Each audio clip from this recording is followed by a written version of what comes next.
Your dad is turning 100, so what to give him? Well, you are in the music business, so you email a few friends, hope they can compose, rehearse, and record in a guided way, and bada boom, bada bing, you help create Un Pasto con Luciane y Mario. In honor of Mario Foah's 100th birthday, Honora and Dahlan Roberto Foah commissioned Maestro Lucas Richman to write a concerto for violin and cello. The world premiere will be in Atlanta, Georgia, with Kenn Wagner, violin soloist, and David Schepps, cello soloist. Dahlan Foah will be conducting. Here to discuss how this happens is that conductor, longtime Subud creative, and supporter of SICA-USA, I might add, Dahlan Roberto Foah. Your dad is 100 years old? Yeah, he is 100. He passed it. Yeah. And just spent 2.5 hours with him this morning, and he reminded me of two things I had forgotten. And we talked about the latest news in politics, and he's just amazing, absolutely amazing, totally clear, lucid, more and more indignant at what has gone on in politics the last few years. And being an immigrant from Italy, he left when he was 17. His grandfather was the rabbi of Naples, Italy.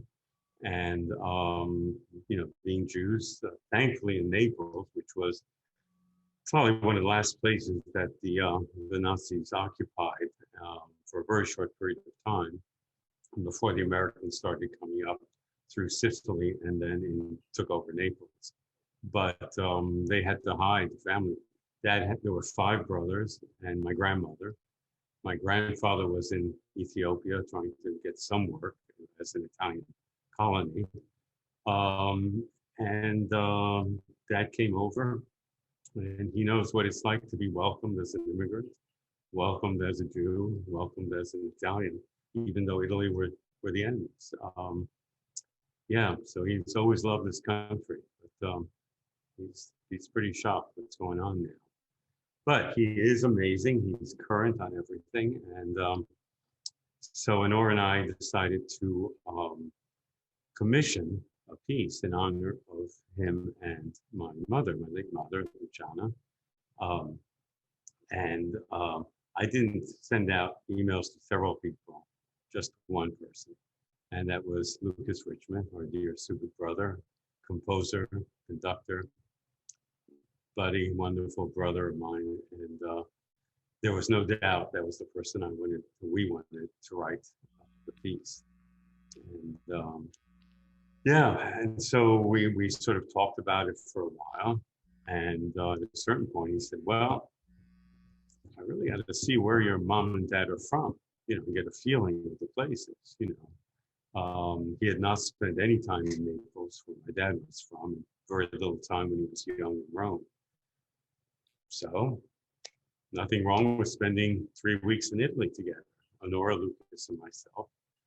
And we went to Rome, met my mother's, living family, cousins, and more cousins, and had a marvelous time. One of my uncles lives there, one of my dad's brothers. And then we went down to Naples for about 8 or 9 days.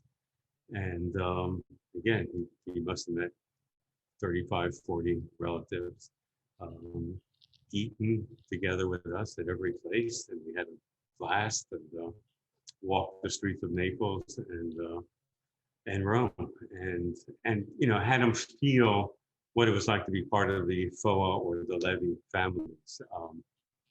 And it was just a real, and spending time together, Lucas and Honora and me. The only downside is that Lucas and Honora like to gang up on me, so just had to put up with that. But other than that, we had a great time, just a great time. Parla italiano? Sì, la mia prima lingua. It's my first language. No jodas. Fantastic. So you can talk about them, your wife and your friend, in Italian, and they're going to have to hope that you give them a good translation. Be careful after the word mangia. After manja is manja some more. Yeah, well, it might be manja something they don't want to manja on.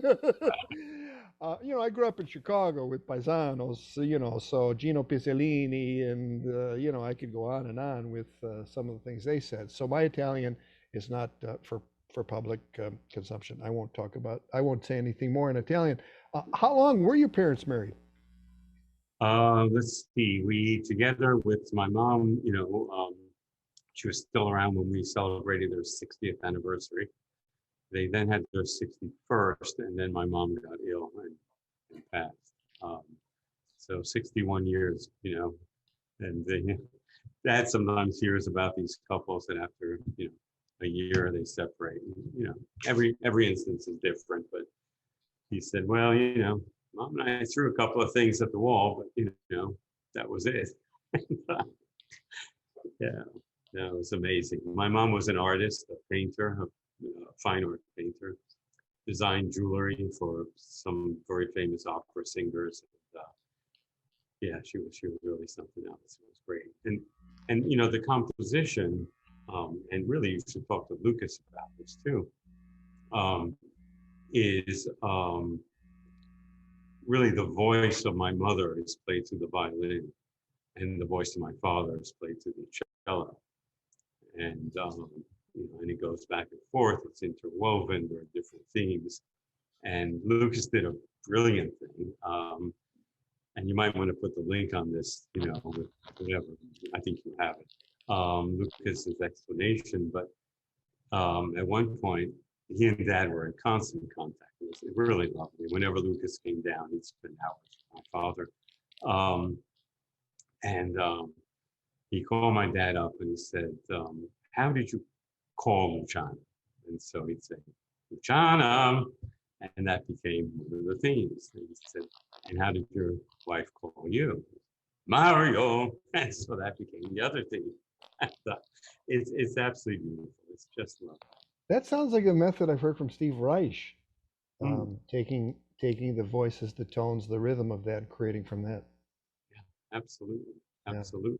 And then it doesn't, the concerto, it doesn't end with things being thrown at the wall. That part was left out. Oh, leave that out. I want to get right to, I mean, people can see the videos that are already out and the score, which we'll have links to. But I want to talk to you about, a longtime creative person. There's a difference when you're working with people who have been opened in Subud, and you can work with them. There's a lot of people in Subud we can't work with each other, and no good comes of that. But with people, there's an affinity. What I'm trying to get across, is there a special quality, things you don't have to explain, certain things that happen because they've been open in Subud, and because of that, it makes them easier, or it makes it more satisfying to work with them? Absolutely, without a doubt. I've had time and again, this has been proven to me.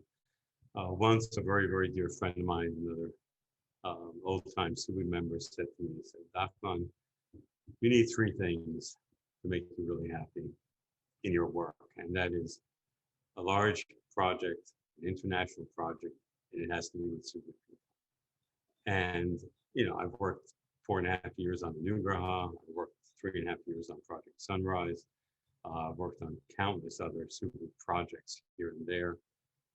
As we mentioned, chair of SICA-USA for 8 years.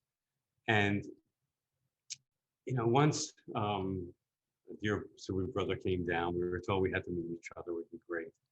And we had 2 days together. He came down to Atlanta, and it was lovely. Nothing clicked though. And then I said, come on, let's do a Ladian.